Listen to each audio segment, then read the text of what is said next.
Encarnados. Eu vou ler a mensagem do livro José Carlos de Luca, Sempre Melhor.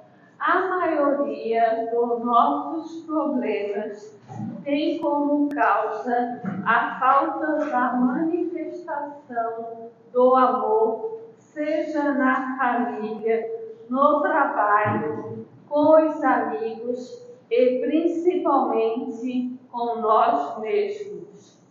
Jesus diz que amar é um fazer. Faça ao seu próximo o que você gostaria que ele fizesse a você. Nossos gestos concretos de amor podem mudar as pessoas muito mais do que as cobranças que geralmente lhes fazemos. Ao outro não basta saber que o amamos. Ele quer sentir que o amamos. Quando amamos, nosso coração irradia beleza, harmonia e paz.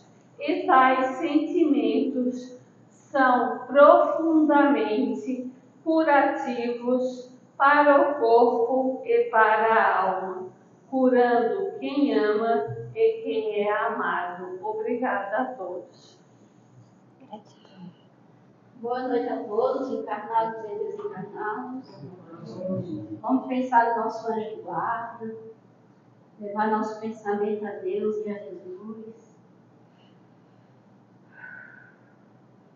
Lá no fim do dia raiar, lá estava a cena que me impressionou. Um anjo preso a Jacó, que por sua bênção lutou e jamais desistiu. Não largava o anjo, ele muito insistiu, não sairia dali sem sua bênção na mão. De tanto ele insistir, o anjo lhe tocou e abençoado ele foi. Preciso de uma bênção, não vou desistir. Sem ela eu não vou sair daqui. Só saio quando o Senhor me tocar. Sem ela não vou conseguir insistir. Sem ela não vou desistir. A unção de Deus sobre mim. Não largava o anjo, ele muito insistiu, não sairia dali sem sua bênção nas mãos. De tanto ele insistir, o anjo lhe tocou e abençoado ele foi.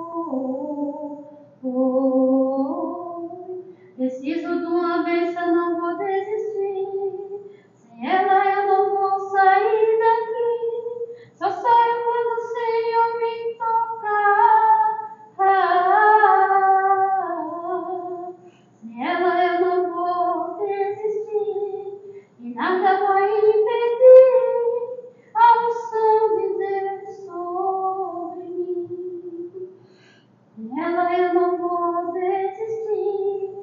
A unção sobre mim. Que assim seja. Ave Maria, cheia de graça, o Senhor é convosco. Bendita sois vós entre as mulheres, e bendito é o fruto do vosso ventre, Jesus. Santa Maria, Mãe de Jesus, rogai por nós, pecadores, agora e na hora do nosso desencarne. Que assim seja. E assim está aberta a palestra de hoje. Uma boa noite a todos. Eu não sei vocês, mas eu já estou pronta para ir embora. Já recebi aqui um jato aqui, que meu Deus. Meu nome é Bárbara, sou trabalhadora do Centro Espírita Caminho do Amor, ali no Madrid. E é sempre uma alegria receber o convite carinhoso da casa, porque é sempre uma alegria vir aqui, retornar aqui. É muito bom. Prazer em revê-los, meus irmãos. Na noite de hoje nós vamos estar conversando sobre um tema que, a princípio, estava comentando com a irmã que a gente tem uma coleção eu tenho uma coleção de papel, né? Vai mandando imprimir, coleção de papel de palestras. E no início desse ano eu fiquei pensando num tema, pedindo a espiritualidade que me mostrasse. E nessa bobeirinha, sabe aquela bobeirinha do café que tu vai no Instagram e rola o Reels, né? E ali então eu vi uma fala de uma psicanalista falando sobre tirar as sandálias dos pés. E ela foi muito breve, muito rápido, né? Mas me chamou a atenção, então eu resolvi pesquisar, né? E fui pesquisar sobre o assunto. E logo a espiritualidade começa a derramar em cima da gente um monte de coisa. E eu disse, agora, como que eu organizo tudo isso?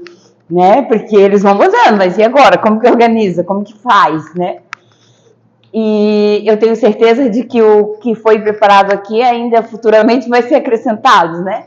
Porque, graças a Deus, o Espiritismo, ele não é uma filosofia, uma doutrina que se encerra em si, né? Nós estamos sempre abertos, sempre aprendendo, sempre adquirindo novos conhecimentos. A espiritualidade está sempre em comunicação constante, né?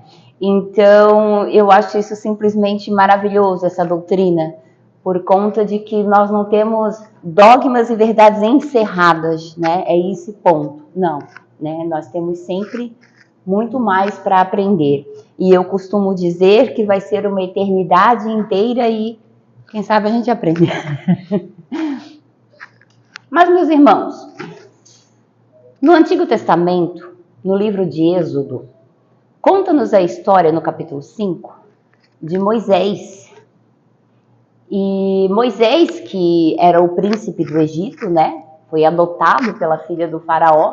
Vou dar uma breve explanada, porque nem todo mundo conhece a história, né?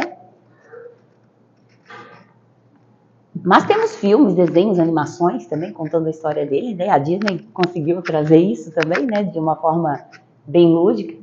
E Moisés, ele, sendo o príncipe do Egito, um dia ele descobre que ele não era o príncipe do Egito, né? Que ele não era realmente quem ele achava que era. Ele começou a sentir as dores do seu povo, né? A sua ancestralidade falou mais alto. E nesse processo ele mata um egípcio e foge para o deserto. Foge para o deserto e ali ele fica no deserto, casa-se com a filha de Jétro, que era sacerdote em Midian, e ele vira um pastor de ovelhas. Né? E ele começa a cuidar das ovelhas do seu sogro. E conta-nos a história que um certo dia Moisés resolve ir além do deserto e subir por trás do deserto pelo Monte Horebe. E quando ele chega a uma certa altura do monte, esse Monte Horebe, que mais para frente é o mesmo Monte Sinai, onde Moisés fez a sua primeira psicografia que serviu para toda a humanidade, né? Como os nossos primeiros parâmetros morais. Mas ali naquele momento ele sobe e ele percebe que havia um arbusto, uma sarça, que estava pegando fogo. Acontece que isso era muito normal na região, porque é um lugar seco, quente, extremamente árido. Então era muito comum os arbustos pegarem fogo. Porém, ele percebe que aquele arbusto pegava fogo, mas não se consumia. E isso chamou a atenção de Moisés. E quando ele vai ao encontro para ver realmente o que estava acontecendo, ficou curioso, né? Vamos lá ver que negócio é esse. ele escuta uma voz. E a voz diz assim: Moisés, não te achegues aqui sem tirar as sandálias dos teus pés. Tira as sandálias dos teus pés, porque o lugar onde tu estás é terra santa. Interessante também nós entendermos que Horebe significa seco, significa árido, significa um lugar difícil. E há muitos simbolismos, muito que se explorar somente nesta passagem, né? Porque a história de Moisés é riquíssima em simbolismos, é magnífico, mas somente nessa passagem nós já temos aí muito simbolismo, né? Primeiro, ele tem que ir para o deserto, ele foge para o deserto. Mas ele só encontra o seu verdadeiro chamado quando ele atravessa de volta o deserto, sobe o monte. O que levou ele a subir o monte, ninguém sabe. Se foi uma ovelha que se perdeu, o que houve, mas ele teve que voltar. Ele teve que atravessar o deserto, conta que ele foi por detrás do deserto e sobe esta montanha. E ao subir esta montanha e se despojar das suas sandálias, ele recebe então ali o seu chamado, a sua missão. Ali ele descobre o seu sentido de vida. Então, a partir daquele momento, Moisés não é mais o homem que lamentava o luxo e os prazeres do Egito, o conforto. Moisés não é mais o homem que estava no deserto, em dificuldade, no trabalho, sendo que foi criado como príncipe. Não, Moisés agora, ele entende que em tudo havia um propósito. E por quantas vezes, no meio das nossas dores, das nossas perdas, das nossas angústias, tudo que nós queremos realmente é nos fechar e parece que tudo virou um deserto. E parece por quê? Porque nós estamos calçando as sandálias do ego. E para que nós possamos, então, entender o nosso sentido de vida, o nosso propósito, a nossa missão, nós precisamos nos despojar dessas sandálias. Porque Moisés carregava uma sandália que havia quantos anos atravessando o deserto? Havia quanta história naquelas sandálias. E quando falo de sandálias, eu não estou falando exatamente de sandálias. Sandália é um símbolo. Mas tudo que ele carregava em si, na sua caminhada, e que não serviria mais a partir daquele momento. Isso nos faz pensar também que, ao atravessarmos de um ano para o outro, nós temos tantos propósitos, tantos objetivos, tantas metas, mas continuamos carregando as sandálias do ano passado. Mas continuamos carregando sandálias não só do ano passado, mas de 10, 15 anos atrás. Carregando toda essa poeira, toda essa sujeira, e queremos que o ano seja diferente. Mas se nós não mudamos, não nos despojamos, como vamos ter resultados diferentes se continuamos agindo igual, da mesma forma? Ah, Bárbara, mas como que se faz isso? Bem, uma das coisas que mais pesam os nossos pés e que dificultam a nossa caminhada é o ressentimento, o rancor, o ego inflado. Porque muitas vezes eu até quero perdoar, eu até sinto uma vontade de perdoar, de fazer as pazes, né? Mas aí o meu ego diz assim, não, mas eu é que tenho razão. Peraí. Quer fazer as pazes, vai ter que falar comigo primeiro. Senão eu não vou. É mais ou menos assim, né?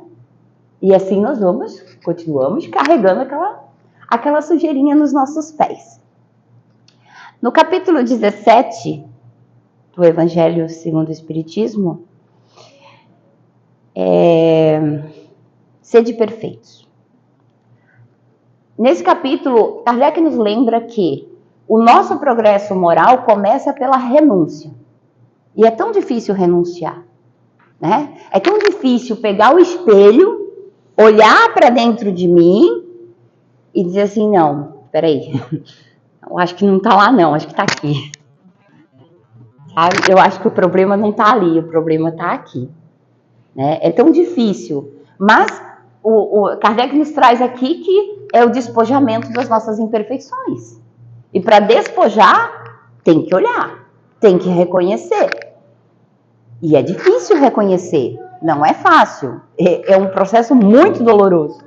As sandálias representam, né, renunciar às poeiras morais, né, ressentimentos, hábitos viciosos, julgamentos e rebeldia.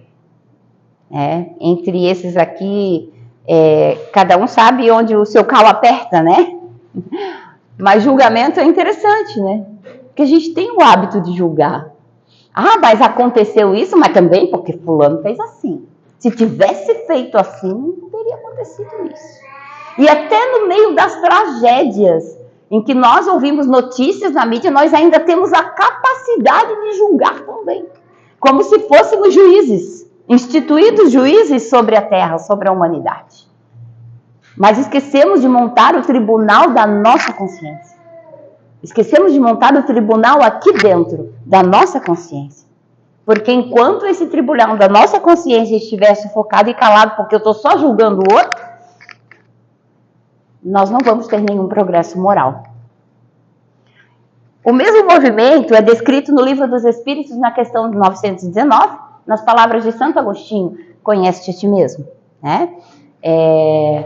Esse processo de todas as vezes em que finalizar o dia, eu fazer os meus questionamentos. No que eu faltei hoje, no que eu poderia ter sido melhor. O que dá para reparar nas minhas atitudes? O que será que eu... E assim fazendo esse processo, porque é um processo diário. Como dizia o Pequeno Príncipe, o príncipezinho, ele dizia assim, a gente tem que revolver a terra todo dia. Porque a gente nunca sabe qual semente é de rosa e qual que é de um baobá que pode crescer e rachar o planeta inteiro. Então tem que revolver a terra todo dia. Tem que limpar, fazer esse processo todos os dias. Porque a gente não sabe qual é o sentimento que fica guardado aqui no nosso inconsciente, né? E Carl Jung diz assim, que enquanto você não se tornar consciente, o inconsciente vai dirigir a sua vida e você vai chamar isso de destino. Ah, mas é meu destino, eu acho que eu planejei no plano reencarnatório passar fome e dificuldade. Né? Eu planejei isso, não estava planejado. E a gente tem uma plena convicção disso. Não, foi planejado que a minha vida teria que ser desse jeito. Foi como Deus quis. Será que foi como Deus quis? Ou será que é porque eu não estou trazendo a consciência, a luz da minha consciência? Será que eu não estou sendo verdadeiro comigo? Porque nada está fora. Não tem nada fora. Não tem nada no extremo. É tudo aqui dentro. Então, meus irmãos, esse processo é um processo que tem que ser diário. E, se possível, a todo momento. Se possível. Mas a gente vive muito no automático, né? A gente vive no piloto automático. Isso é tão verdade que esse tema é porque eu estava ali de bobeira tomando café e rolando rios no Instagram. A gente vive no automático. Muitas vezes, nesse momento, eu poderia ter parado para refletir em outra coisa, mas não, mas foi assim que aconteceu. Bom, o chão, né? O chão sagrado. O que seria esse chão? Por que Deus disse para ele, tira as sandálias, porque esse chão é sagrado? Porque no momento em que nós temos contato com o nosso propósito de vida, com o nosso sentido, né? Quando essa luz divina se acende em nós, nossa, foi para isso que eu vim, foi para isso que eu nasci, né? Nesse momento, nós reconhecemos o nosso sagrado, reconhecemos o sagrado em nós, reconhecemos que aqui é uma luz, uma centelha divina, e nós começamos então a deixar brilhar essa luz. Mas deixar brilhar essa luz não tem nada a ver com, olha como eu sou iluminada. Eu sou tão iluminada que eu posso ter um curto-circuito a qualquer momento. Não é sobre isso. Não é neste sentido. Mas reconhecer o sagrado em mim. Reconhecer que eu sou filha de Deus. E que eu fui, sim, eu vim com um propósito. Seja expiação, seja qual for o propósito, é para o crescimento. Para que eu me aproxime mais da divindade, né? Mas eu não posso me aproximar da divindade se eu estou sempre procurando a divindade lá fora. Então, reconhecer o solo sagrado do meu coração. Aquilo que há em mim, que é santo, que é sagrado, é um lugar santo. Então, no Espiritismo, nós entendemos que o lugar sagrado, o chão, ele não é um lugar físico, mas é um lugar onde há uma intenção sincera, né? Opa, não desliga não, pelo amor de Deus, não faz isso comigo, tá? A gente não repara que eu tô acostumada com papel, tá? Então, assim, é complicado, tá? Vamos lá, deixa eu rolar esse negócio aqui. Ah, tá. Outro detalhe. O chão sagrado também é o coração do outro, do nosso próximo, né? Então, às vezes a gente chega e na vida do outro com toda a poeira nossa, com todo o peso, com todo o barro da nossa sandália e despeja na vida do outro, né? E a gente entender que aquele outro, o nosso próximo, o nosso irmão, é também solo sagrado. Então, sempre nas nossas relações interpessoais, que nós possamos ter a sabedoria de não despejar no outro ou projetar no outro aquilo que é nosso. Porque o outro não tem obrigação nenhuma de corresponder. E muitas das vezes nós derramamos sobre o outro e ainda culpamos o outro por não corresponder às nossas expectativas. Né? Porque nos enchemos de expectativas, mas na verdade nós só chegamos sem respeito nenhum e nos despejamos ali. E levamos toda a sujeira da nossa caminhada. Né? E eu digo isso assim, um detalhe interessante, por exemplo, né? O filho trabalha fora o dia inteiro, a mãe está em casa, o filho teve problema no trânsito, teve problema no trabalho, se decepcionou com o fulano, com o ciclano, chega em casa. Nessa relação, quem precisa tirar a sandália? Né? Tirar a sandália, ou seja, me despojar em respeito ao outro. Não foi o outro que me causou a dor. Não foi o outro que fechou o trânsito para mim. Não foi nada disso. Então, por que eu tenho o direito de chegar e despejar tudo ali? Mas reconhecer que em cada relação, em cada ser humano com quem eu me encontro, em cada encontro, porque toda a nossa vida é feita de encontros, entender que cada um é um chão sagrado. Inclusive, me faz lembrar que Horebe é seco e árido e provavelmente ninguém se atrevia a plantar nada naquele lugar. Né? O que uma ovelha ia fazer no Monte Horebe? Não existe. Lugar quente que os arbustos pegavam fogo. De graça. E não é assim que nós fazemos quando nós julgamos o outro. É seco, isso aí nunca vai dar nada, não serve para nada. Mas foi nesse lugar que a glória de Deus se manifestou para Moisés. Então nós entendemos que esse lugar é santo, foi porque Deus desceu? Não. O lugar é santo porque Moisés se elevou. É o homem que se eleva a Deus, não é Deus que desce. Porque Deus já está manifesto em tudo. Deus não precisa fazer mais nada. Ele já está manifestado.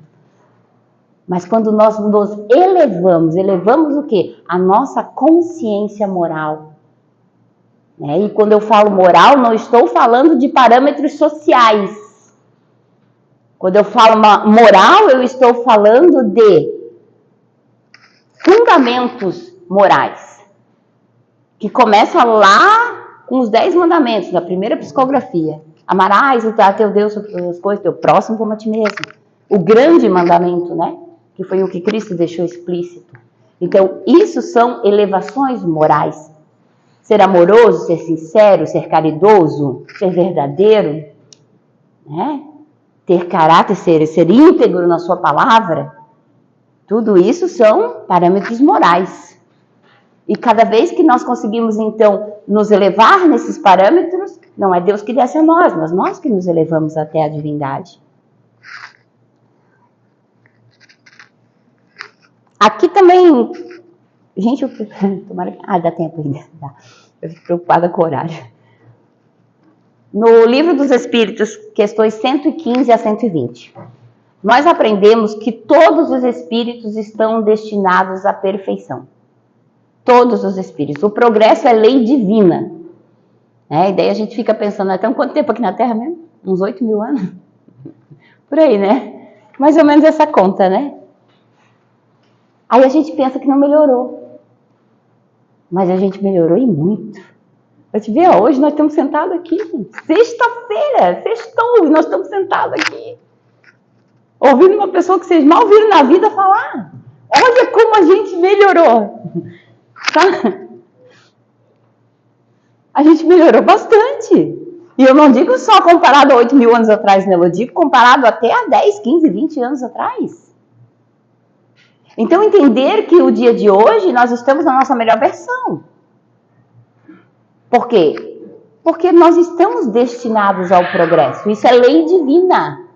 E as leis de Deus são eternas, elas são imutáveis. Confiar nessa lei mesmo sem compreender os seus caminhos é um ato de fé raciocinada. Né? Um ato de fé raciocinada é o seguinte, não é que talvez eu melhore, não é que talvez eu vá ficar melhor, não. É confiança e certeza na lei divina. A lei divina diz que todos os espíritos progridem, ninguém regride. Tirar as sandálias é admitir que eu não controlo tudo. Abrir mão do controle, né? Por quê? Porque a gente faz um monte de planos, como eu falei no começo da nossa conversa. A gente planeja tudo que vai fazer.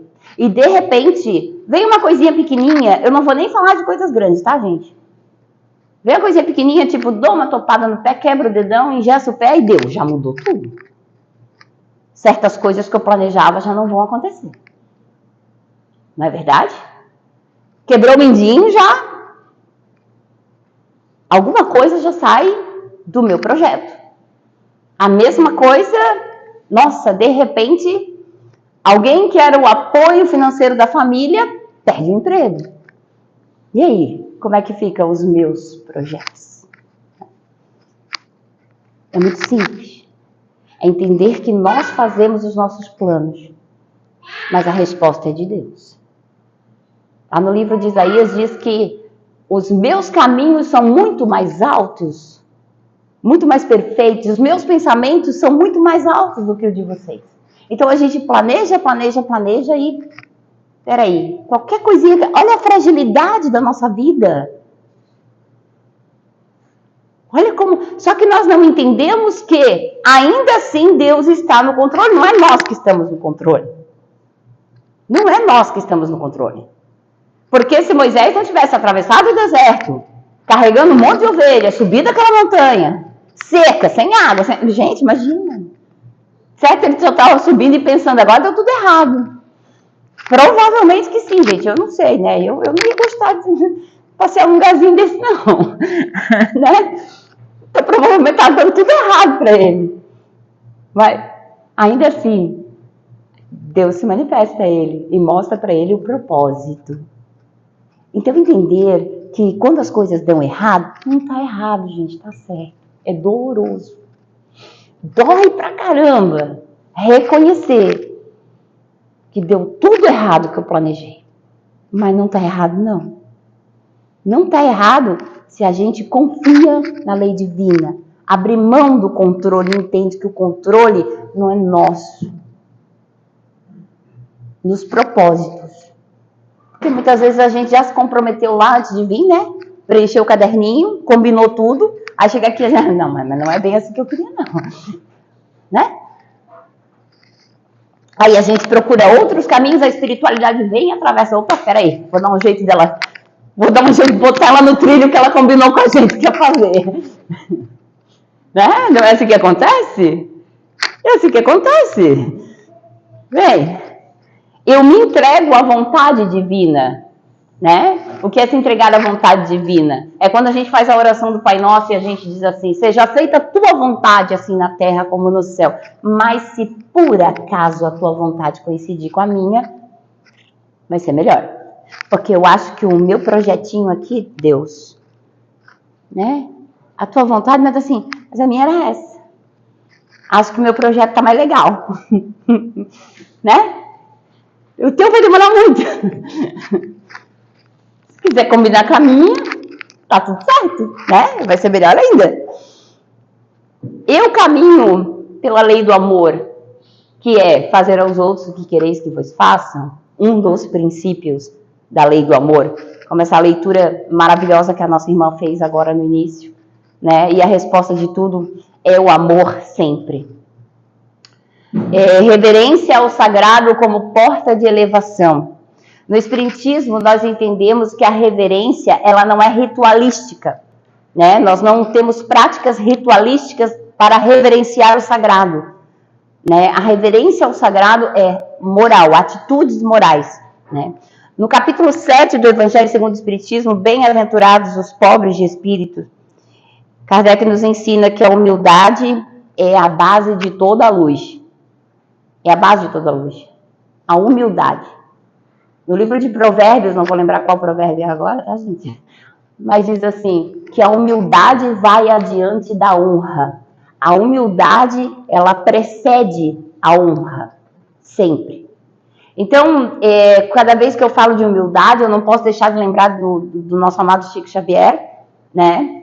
E do livro de Carlos Bacelli, 100 anos de Chico Xavier, um fenômeno mediúnico e humano, magnífico esse livro.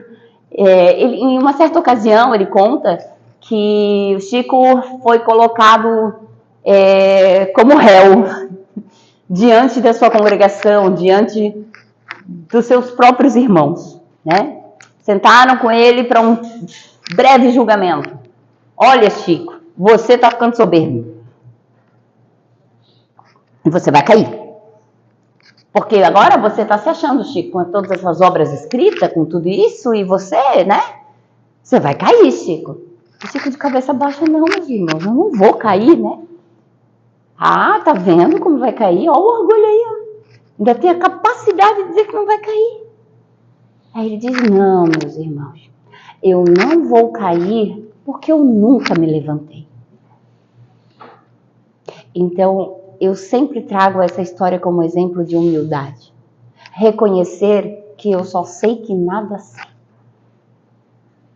É muito simples. E quanto mais a gente estuda, e quanto mais a gente busca, e quanto mais a gente luta por essa cura, por essa purificação interior, mais a gente descobre que não se levantou ainda.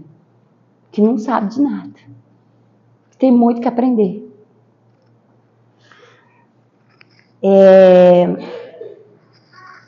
Oh, meu Deus do céu. No Evangelho de Lucas, no capítulo 9, nós temos uma passagem em que é chamada a missão dos 12. Na missão dos 12, o Cristo envia os 12 em missão, né? Ir pelas aldeias, pelas cidades, vão curar os enfermos, vão expulsar os demônios, vão fazer, vão trabalhar. E deu alguns aspectos ali em que ele disse assim, que não é para vocês levar 2 túnicas, não é para vocês levar 2 sandálias, não é para vocês levar nada que for desnecessário. Leva o básico, o mínimo, né? Mas tem um detalhe interessante aqui, porque ele diz assim, se ao entrares numa cidade, e essa cidade não vos receber, ao saírem dessa cidade, sacode a poeira das sandálias e deixa com eles, para que sirva de testemunho contra eles. E vocês seguem em paz. Bom, em síntese, nós entendemos que por muitas vezes nós somos humilhados, sim, desprezados por conta da nossa fé, né? Nossa, mas você é tão boba, Bárbara. Meu Deus do céu, você não tem vergonha, não? Eu, no teu lugar, nunca mais nem falaria com essa criatura, né? Ou então, situações difíceis, como, por exemplo, depois que a pessoa descobre que a gente é espírita, ela nunca mais quer falar com a gente. Ou despreza os nossos filhos por serem espíritas na escola, sofrem preconceito. Isso ainda existe, gente. Inacreditavelmente, isso ainda existe, né? Mas nós entendemos que nada disso é nosso. Nada disso é nosso. Tudo isso que a gente passa, que a gente recebe, o desprezo, a humilhação, não é meu.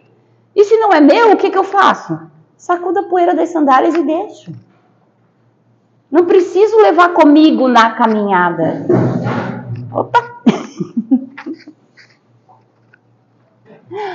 E se nós entendêssemos o que Jesus disse, que o meu jugo é suave e o meu fardo é leve, a gente não vivia tão pesado, né?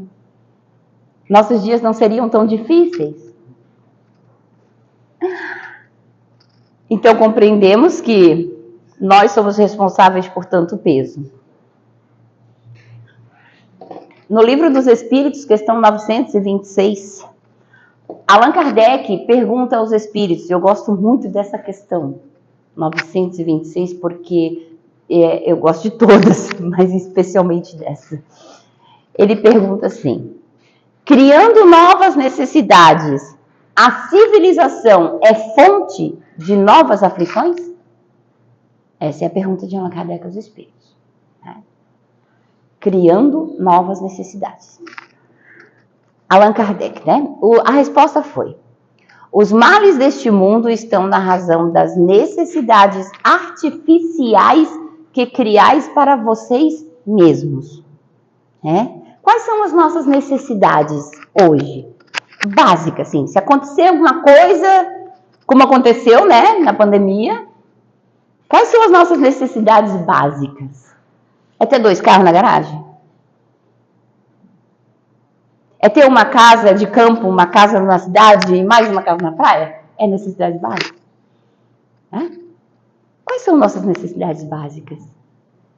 Nossas necessidades básicas estão nas coisas mais simples, na receita. A receita simples, a base. Alimentação, saúde, teto, abrigo, educação. Né? Se faltar água, a coisa complica. Se faltar luz, a coisa complica também. Não é verdade?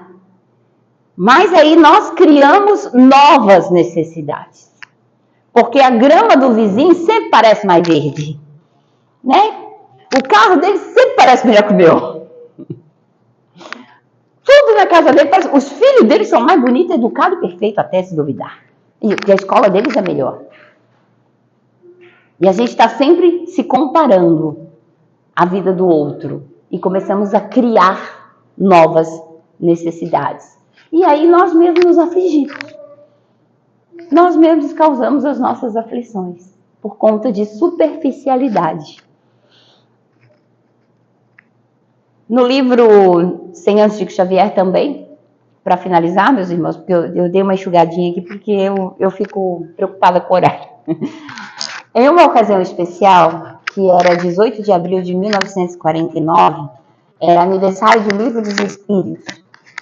E o Chico foi indagado se Emmanuel não ia se manifestar nesse dia, para dizer algumas palavras em comemoração ao aniversário, né? Era uma data muito especial. E então o Chico se recolhe, senta numa mesinha e escreve através de Emmanuel. E por que eu trouxe esse texto, meus irmãos? Pode parecer que ele não tem muita coisa a ver com o que foi dito, mas tem. Tem por quê? A partir do momento, não sei vocês, mas a partir do momento que nós entramos em contato com a doutrina, nós começamos a entender que tudo aquilo que eu estava carregando era bobagem. Eram inutilidades. Era um peso desnecessário.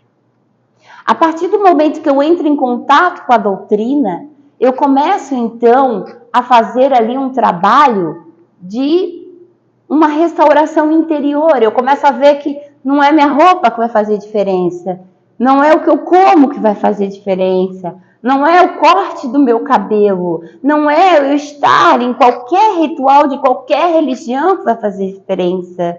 Mas o que faz diferença realmente é eu entender que esse trabalho começa comigo. Que sou eu que preciso me trabalhar. Que sou eu que preciso me despojar do peso das sandálias que eu vinha carregando até então. Então essa doutrina, ela é transformadora, consoladora. ao mesmo tempo que nós temos que estar prontos para ter contato com ela. Né? E os que ainda não tiveram é porque ainda não estão prontos.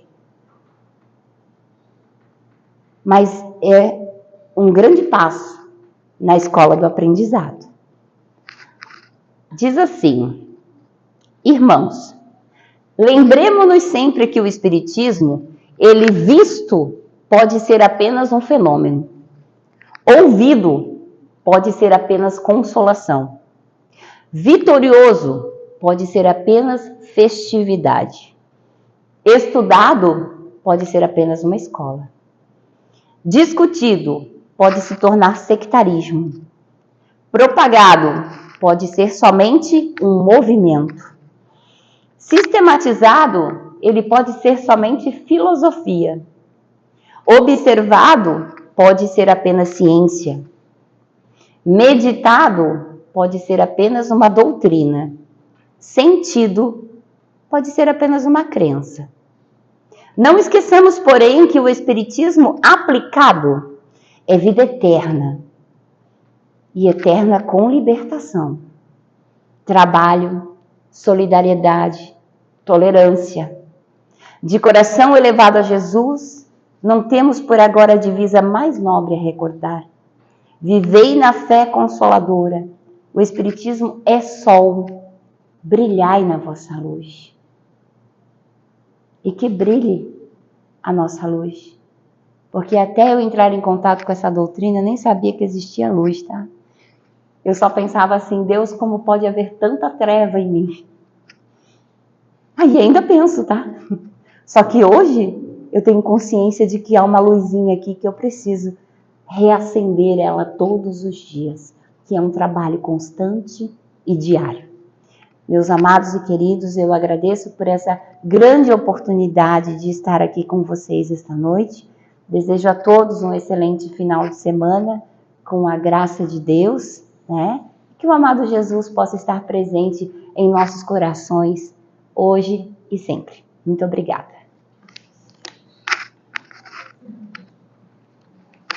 Obrigado, Bárbara. Uma viagem a qual a gente pode buscar um pouco desse entendimento que muitas das vezes fica nublado em nós. Então sempre é bom que venha uma Bárbara trazer uma luz para que a gente saiba que o caminho está sempre aberto. E é disso que nós necessitamos. Não somente de ficar no lugar comum esperando a luz cair sobre mim, mas que eu faça luz. Vamos fechar nossos olhos, agradecer uma vez mais por ser os felizes que receberam essa mensagem da noite, em forma de bênção, e que possam esses levar daqui com carinho e aplicar em si cada palavra às quais foram ditas. E que assim, Senhor, abre-nos a nossa mente para que possamos entender os seus desígnios. E desta forma, em agradecimento, nós dizemos: Pai nosso que estás nos céus, santificado seja o vosso nome. Venha a nós o vosso reino.